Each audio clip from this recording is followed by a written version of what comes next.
Salut, bonsoir, c'est Jazzomania. Heureux de vous retrouver comme tous les mardis, 18h, 19h, c'est votre heure de jazz sur les 103.1 d'RVL. À la réalisation, c'est notre ami Danny qui s'y colle. Alain, votre serviteur derrière le micro. On va commencer par ceux qui ont fait l'histoire du jazz. Et on va écouter un excellent trompettiste trop méconnu et qui a été on va dire, l'égal de Louis Armstrong à la grande époque. Il s'agit de Jabo Smith, disparu le 16 janvier 1991. Il avait 82 ans. C'est à l'orphelinat, à l'âge de 6 ans, qu'il commence à apprendre la trompette. Et à 10 ans, il sait déjà aussi jouer du trombone. À 16 ans, il devient professionnel. Il travaille avec Duke Ellington, notamment, en 1927. En 1928, il est engagé par Fats Waller. En 1929, eh bien, il crée sa propre formation, le Jabo Smith Rhythm Aces. Il a 21 ans à cette époque et en 1936, eh bien, c'est chez Claude Hopkins qu'il refait surface avec une autre formation. Au milieu des années 50, on va dire qu'il quitte peu à peu la scène. Il s'intéresse plus on va dire, à l'édition musicale et à la composition. On va le retrouver dans une séance qu'ils avaient enregistrée pour Brunswick du temps de la grande époque. Il faut se rappeler aussi que, eh bien, ce Jabo Smith c'est lui qui avait découvert Sarah Vaughan en 1939. On va le retrouver à Chicago, donc pour Brunswick, le 8 août 1929. Il va nous interpréter une de ses compositions qui s'intitule, une composition donc de Jabo Smith qui s'intitule Boston Scuffle.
Vous écoutez Jazzomania, nous venons d'entendre enregistrer à Chicago pour les disques Brunswick le 8 août 1929. Jabo Smith et sa formation des Rhythm Aces, avec notamment Homer Simeon qui était au sax ténor, John James au sax alto, et l'excellent Alexis Hill qui était au piano, Ike Robinson était au banjo, et c'était Lawson Belford qui était au tuba, un instrument très important puisqu'il n'y avait pas de contrebasse à cette époque, et bien souvent c'était le sous-bassophone ou le tuba qui faisait office d'organe de basse. On va continuer maintenant avec notre page blues et faire un hommage à un musicien et un chanteur qui est décédé à l'âge de 31 ans le 18 janvier 1958. Lui, il a une carrière, on va dire, assez courte. Il s'agit de Stomp Gordon, de son vrai prénom Archie. Et il était non seulement chanteur, mais il était un excellent pianiste. Il avait notamment accompagné pas mal de formations, dont celle de Ray Charles. Et également, dans sa carrière, il a eu l'occasion de jouer avec Billie Holiday. Donc, c'est un excellent pianiste. On lui a enregistré quelques faces pour diverses labels, dont le Chess, le label mythique de Chicago dans le blues, et également Mercury et Savoy, et aussi pour Decca en 1952, c'est chez ce label qu'il signe. Je vous propose de retrouver donc une session à New York le 28 août 1952 pour le label donc Decca, avec une composition d'Archie Gordon, alias Stomp Gordon, à laquelle on rend hommage, s'intitule Fat Mama Blues.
Notre page blues avec le pianiste-chanteur Stomp Gordon, lequel on rend hommage, disparu le 18 janvier 1958. Il n'avait que 31 ans. Il était surtout connu d'ailleurs pour ses prestations dans l'état de l'Ohio et puis toute la région de Chicago. Et on a entendu un mini-passage faisant étalage de tout son talent. C'est une de ses compositions. Il s'intitule Fat Mama Blues, qu'il a enregistré donc pour Decca à New York le 28 août 1952. Little Williana Emutson était au sax ténor, Bruce Mundy était à la contrebasse et Chuck Glenn était à la batterie pour accompagner Stomp Gordon qui était à la fois derrière le micro et aussi derrière le piano. Il faut signaler qu'il chantait il jouait du piano souvent pieds nus, comme notre ami Rhoda Scott avec son orgue. On continue avec nos hommages et avec un excellent saxophoniste, figure mythique du label Blue Note. Il s'agit de Ike Québec, disparu le 16 janvier 1963. Il n'avait que 44 ans. Il avait, à l'origine, il était danseur, il était pianiste, donc bien éloigné du saxophone. Et puis il débute au saxophone ténor à l'âge de 22 ans, 1940. Et il appartient de temps en temps, d'ailleurs, avec, on va dire des périodes plus ou moins longues, de 1944 à 1951, à l'orchestre de Fats Waller, ce qui permet d'acquérir une petite notoriété.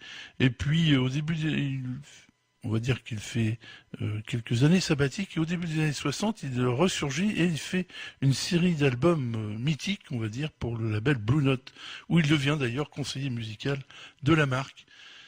Malheureusement, sa vie a été entachée, on va dire, de mauvaises relations avec les marchandises prohibées, et ce qui a malheureusement écourté sa carrière. On va le retrouver dans les mythiques studios de Rudy Van Gelder, le 26 novembre 1961, à Gulgul Cliff, dans le New Jersey.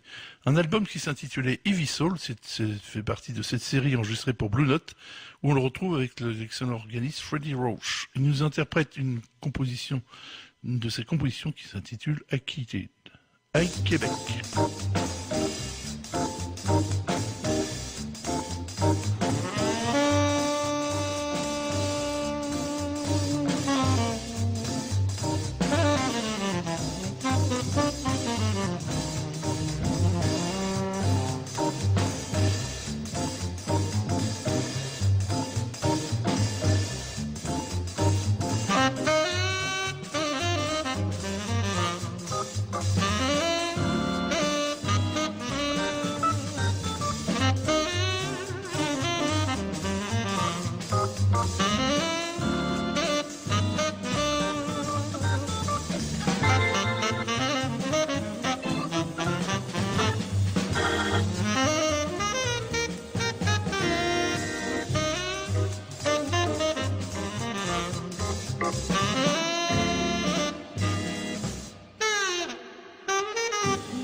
Vous écoutez Jazzomania sur RVL et on vient de rendre hommage à Ike Québec et son saxophone ténor, disparu le 16 janvier 1963. Il avait 44 ans et l'on vient de l'entendre issu d'un album qu'il a enregistré pour Blue Note, l'un des albums enregistrés pour Blue Note, dans les studios de Rudy Von Gelder, le 26 novembre 1961, à Gully Clift. Il a enregistré ce thème, une composition qui s'intitulait Akidid, et où il était accompagné par Freddie Roach à l'orgue, Mel Tilton à la contrebasse et Al Harwood à la batterie. On va continuer et finir notre hommage de ce soir avec un pianiste, cette fois-ci, il s'agit de Gene Harris. Il avait il est disparu le 16 janvier 2001, il avait 66 ans. Natif du Michigan, il est décédé dans l'Idaho, et il avait appris le piano, on va dire, dans son enfance. Il avait constitué déjà un petit groupe, il jouait déjà à l'âge de 16 ans à la radio. En 1956, à son retour de l'armée, il forme The Four Sounds, qui devient un an après The Three Sounds, puisqu'il joue en trio. Et puis il vient à New York et commence à enregistrer lui aussi pour le label Blue Note. Et là, c'est vraiment une belle réussite, car il obtient, on va dire, quelques gentils succès commerciaux avec ses albums, puis il augmente le nombre de ses musiciens pour former un sextet et continuer sa carrière. Et il redevient ensuite, on va dire un simple musicien dans plusieurs orchestres phonus, dont le Philip Morris Orchestra et puis aussi le Charles Mingus Orchestra. Toujours avec le sens du blues, Gene Harris, on va le retrouver cette fois-ci donc avec The Three Songs pour le premier album qu'il enregistre pour Blue Note, qui s'intitulait Introducing the Three Songs, enregistré chez Rudy Von Gelder, mais dans l'ancien studio avec Ensac, le 16 septembre 1958. On le retrouve avec ses deux compères, Andrew Hopkins à la contrebasse et Bill Dowdy aux drums. Il nous interprète une de ses compositions qui s'intitule Both Sides.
Jen Harris, le pianiste à lequel on rendait hommage, disparu le 16 janvier 2001, il avait 66 ans, et il était à la tête donc de ce trio qui a énormément marché dans les années 60, avec ce premier album enregistré le 16 septembre 1958, donc c'était le premier pour le label Blue Note, Introducing the Three Sounds, dans le studio du Roddy Van Gelder à Hackensack, le 16 septembre 1958, et il était avec Andrew Simpkins à la contrebasse et Bill Dwally au drums pour nous interpréter cette composition à sa plume intitulée Both Sides. On va maintenant replonger dans le domaine de l'actualité. Vous le savez, j'ai eu le plaisir de vous présenter la semaine dernière au studio. Studio, vous connaissez 3 au Général Sarral, vous connaissez l'endroit. Eh bien, un film qui n'avait pas encore été projeté dans la région. Il s'agit de Born to Be Blue qui retrace, on va dire, une histoire un petit peu romancée sur la vie, un moment de la vie du grand trompettiste qui était Chet Baker, magnifiquement interprété par Ethan Hawke. Il y a encore donc des séances qui se déroulent. Eh bien, la prochaine, ce sera le samedi 20 janvier à 18h30 et également le dimanche 21 janvier à 14h30. Il y a encore quelques séances, mais j'aurai l'occasion donc de vous les donner. Mais en ce qui concerne cette semaine, c'est samedi 20 à 18h30 et dimanche 21 janvier à 14h30. Replongeons-nous un petit peu dans l'ambiance de ce merveilleux film de Robert Budreau, qui est un Canadien, et qui donc retrace une partie de sa vie. Il est magnifiquement, je vous le disais, magnifiquement interprété par Ethan Hawke, et qui également est bien près de sa personne puisqu'il chante dans ce film. Il avait enregistré au Drive Shed Studio de Toronto, et on va écouter un extrait de la bande originale, c'est en juillet 2015, où il est accompagné par la formation emmenée par le pianiste David Bray, et c'est Kevin Turcotte qui était à la trompette. Écoutons on va dire, ce titre mythique de Chet Baker, composition de Richard Rodgers et Lorenz Hart, My Funny Valentine.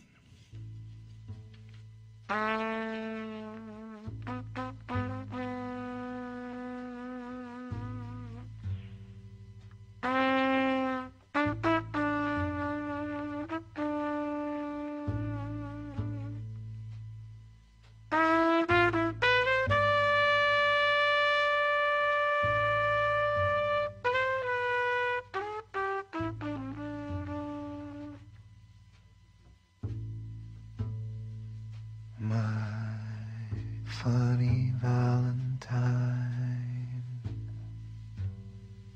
sweet comic Valentine, you make me smile with my heart.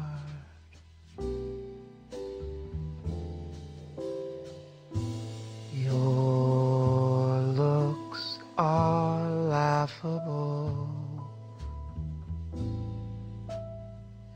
unphotographable, yet you're my favorite work of art. Is your figure less than Greek? Is your mouth a little weak when you open it to speak? Are you smart?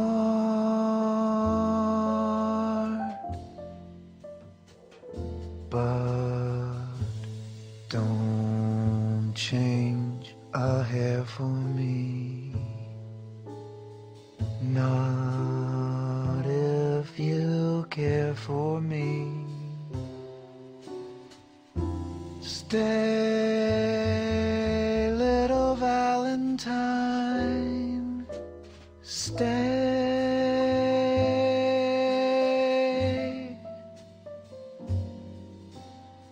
Each day is Valentine's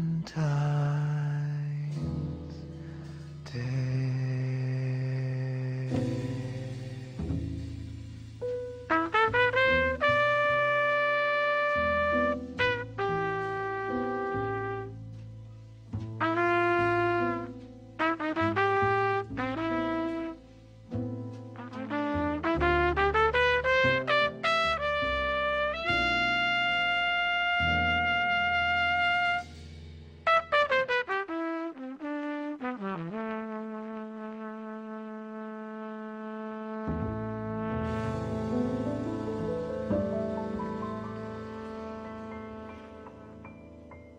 Encore un joli moment tiré de la bande originale donc du film Born to Be Blue qui est projeté, je vous le rappelle, au studio cette semaine, le samedi 20 janvier à 18h30 et le dimanche 21 janvier à 14h30.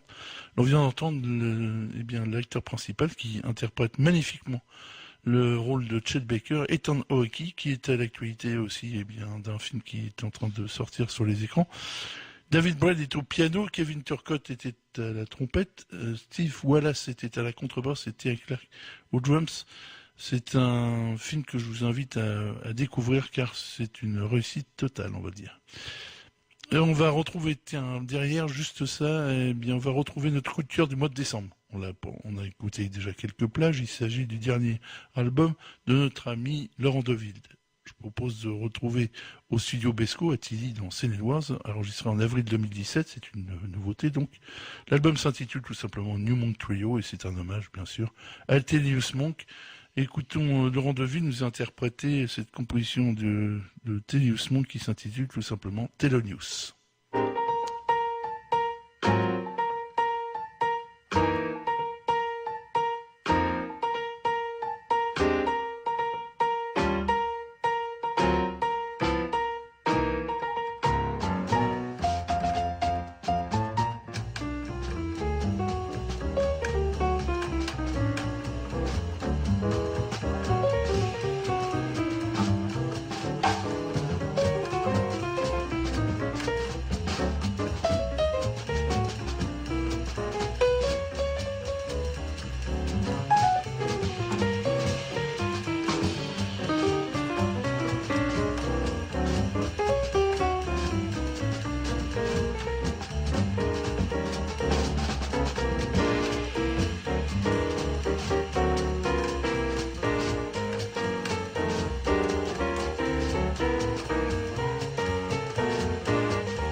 Enregistré au studio Besco à Tilly en Seine-et-Oise en avril 2017, l'album s'intitule New Monk Trio. Il a été notre coup de cœur pendant ce mois de décembre.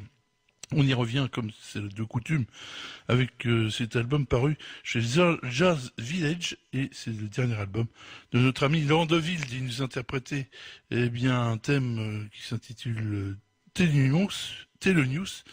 Non, je dis Jazz Village alors que c'est Gazebo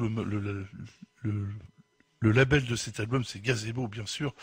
Vous aurez rectifié de vous-même. Et on l'a entendu avec Jérôme Regard à la contrebasse et Daniel Contomanou à la batterie qui monte dans le firmament des meilleurs batteurs de l'Hexagone.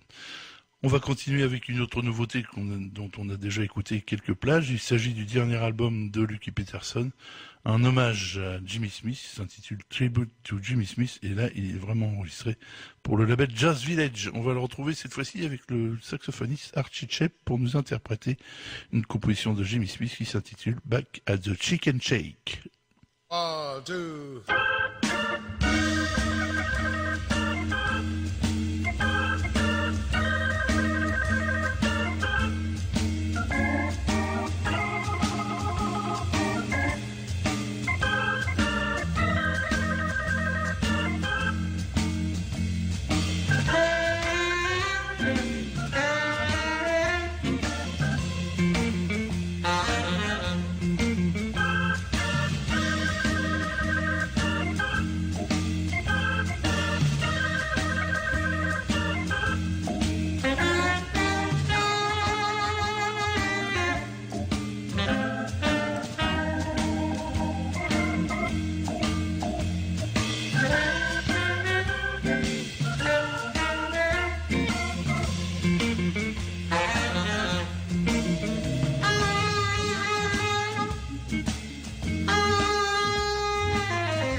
Voilà, bel hommage à Jimmy Smith avec cette composition de Jimmy Smith qui s'intitule Back at the Chicken Shack par Lucky Peterson qui était derrière l'orgue. Et puis il avait invité pour cette plage, tout du moins, Archie Shepp au sax ténor, au sax alto. Et Irvine Hurley était à la batterie, bien sûr, et l'excellent Kellen Crapp qu'on avait entendu à Julio Bona avec Lucky Peterson lors du concert du mois de fin novembre, eh bien, était à la guitare pour nous interpréter cette composition de Jimmy Smith enregistrée pour le label Jazz Village. Et l'album s'intitule tout simplement Tribute to Jimmy Smith. Il est d'une égale valeur. Il aurait pu très bien être un coup de cœur. C'est pourquoi il mérite de passer assez souvent dans cette émission. Et c'est une nouveauté. Ah, on va retrouver deux beaux coups de cœur encore ce mois de janvier avec, je ne vais plus la présenter maintenant, mais vous allez commencer à la connaître. Il s'agit de Kinga Kling, qui est la contrebassiste préférée, la bassiste préférée de notre ami Danny qui réalise cette émission ce soir, car elle a été conquise dès la première écoute. C'était il y a déjà 15 jours de cela. Elle a produit son album, il s'intitule Dream. Elle l'a enregistré pour le label Warner Music, donc c'est un beau label, et puis elle a des moyens et d'excellents musiciens, comme c'est le cas pour le saxophoniste Tim Garland, qui a accompagné de nombreux musiciens, et on va la retrouver dans une de ses compositions. Elle a composé pratiquement tous les titres de l'album, il s'intitule Circle.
Notre premier coup de cœur de ce mois de janvier, Kinka Klink avec cet excellent album Dream sorti chez Warner Music, enregistré en mars 2017 au studio Monochrome à Konisto en Pologne. C'était Tim Garland qui était au sax ténor et avec on va dire un son assez particulier. Nitan Erkovic était au clavier et Gregory Chetson était à la batterie pour accompagner la bassiste virtuose Kinga Klink dans cette composition de Kinga Klink qui s'intitulait Circle. On enchaîne avec notre deuxième coup de cœur qui est un quartet vocal, 50% féminin et 50% masculin. Il s'agit des Zénith qui avec une réédition qui est offerte par notre ami Jordi Pujol. Je vous propose de les retrouver au Belsound Studio de New York, qui était on va dire le studio attitré du label Atlantic, pour lequel a été sorti cet album à l'époque. Making the Scene, il est ressorti sous le label Blue Note Records, qui est on va dire une naissance de Fresh Sound Records de notre ami Jordi Pujol. Écoutons cette reprise de ce thème de Frank Walker intitulé Sugar Plum par The Zeniths.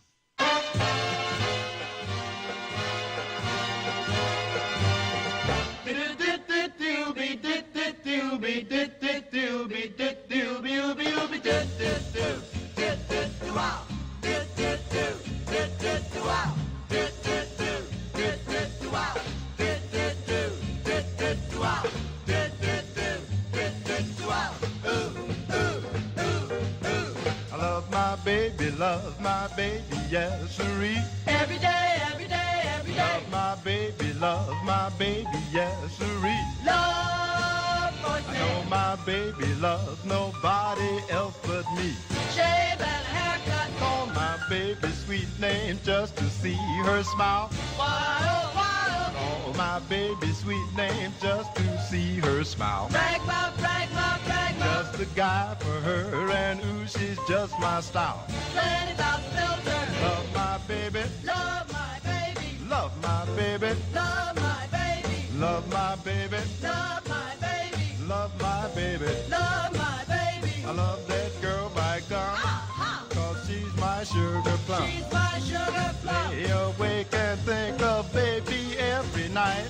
Let's keep smiling. Lay awake and think of baby every night. Hound dog. I just can't help but love that girl with all my might. Do you, do you, do you, do you, do you? Every day, in every way, is just like I told ya. Yeah, I love my baby.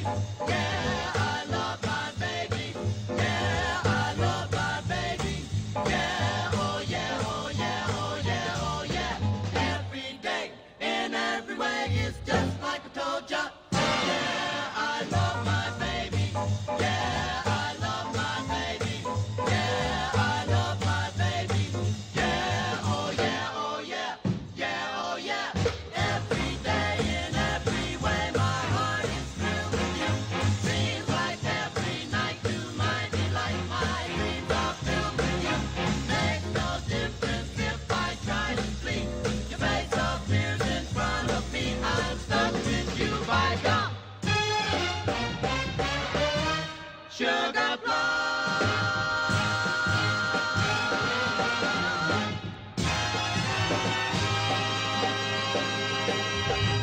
Le quartet The Zeniths, composé d'Eddie Lamar, Mia Modjes pour les femmes et Mel Dancy et Frank Walker pour les hommes, et puis accompagné par 14 musiciens emmenés de main de maître par l'arrangeur et directeur d'orchestre Stan Applebaum, où on pouvait entendre d'ailleurs le guitariste Modern Love, et puis également dans la section de trompette, il y avait Clark Terry, excusez du peu, et puis Georgie Hall était au sax ténor entre autres, donc une belle formation avec cet album qui s'intitule Making the Saints, enregistré à New York pour le label Atlantic dans les Belsound Studios le 7 avril 1960, et on vient d'entendre un thème de Frank Walker intitulé Sugar Plum. Vite fait l'actualité de cette semaine, il y a 2 rendez-vous. Tout d'abord à Sainte-Adresse, au théâtre Sarah Bernard, c'est jazz en entrée comme à l'habitude, jeudi 18 janvier à 19h. C'est le trio de François Chenel avec Bernard Cochin à la contrebasse et Franck Henouf à la batterie qui nous fera, on va dire, une rétrospective dans l'histoire du piano, du trio piano contrebasse batterie dans l'histoire du jazz d'Harold Garner à Bran Bedlow, un beau programme en perspective. Et puis on retrouve aussi au restaurant La Maison, rue Amiral Courbet, c'est un bel endroit, 19 rue de l'Amiral Courbet, restaurant La Maison, vendredi 19 à 19h30. Eh bien, le Blue Jazz invite Lauriane Venditti pour chanter Claude Nougaro avec le guitariste Pierre Touquet entre autres. Eh bien, 2 rendez-vous d'actualité. On va finir avec notre ami Sanguet. Cette fois-ci, il est invité par son ami Herb Albert. C'est un de ses derniers enregistrements puisqu'il avait été effectué à Hollywood pour son propre label AM. En 1990, c'était au mois de juin. On le retrouve pour une composition de Duke Ellington qui s'intitule Friends.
Notre ami Stan Getz, invité par Herb Alpert dans un album qui s'intitulait Man Ain't Some, qu'il avait enregistré pour son propre label, AM, dans les studios AM d'ailleurs, de Hollywood en 1990. Herb Alpert à la trompette, Stan Getz au sax ténor, et Didi Barrio était au clavier, John Pisano à la guitare, Monty Bulvig à la contrebasse et Jeff Hamilton au jazz pour nous interpréter ce magnifique thème de Duke Ellington, Friends. Ainsi prend fin ce numéro 372 de Jazzomania ce soir.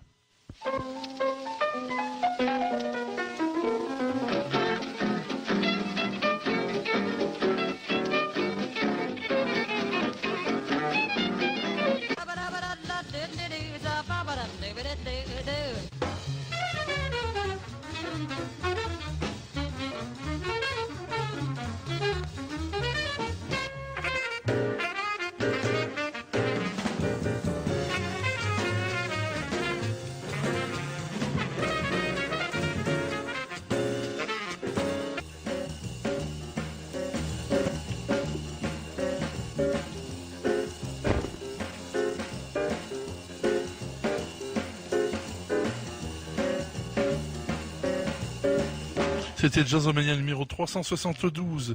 Aux manettes, la reine des ondes, notre ami Dany, à l'un de ses serviteurs derrière le micro, vous donne rendez-vous bien sûr mardi prochain, même heure, même antenne. Salut, bonsoir.